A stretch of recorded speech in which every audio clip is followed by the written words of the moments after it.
Konnor, you told us at 11 years old, 2024 is where it's at, right? And I understand that, you know, you had the opportunity to compete at the last Olympics, but your sights have always been set in 2024. So how have you been planning for it?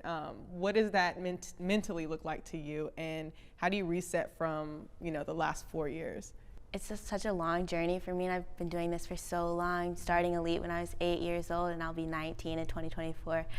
Finally, it's like a year away, and I'm finally like ready for it, and I'm prepared, and I've built myself so long and just preparing since I was 11.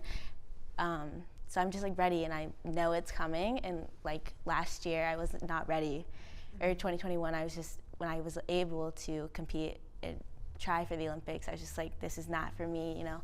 The mental take that it took on me, it just wasn't good, and I was ready for 2024 after last year. Can you talk to me about the process of you meeting your goals versus not meeting your goals and what you want from your future?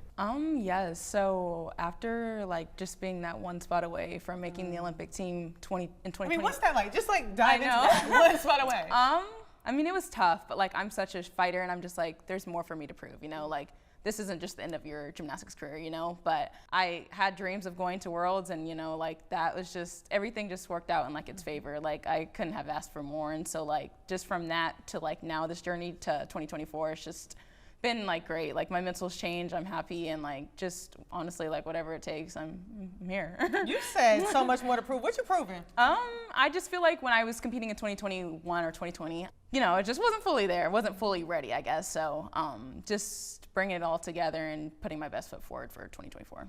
And your best foot was forward because you are the Olympian at the table, okay? So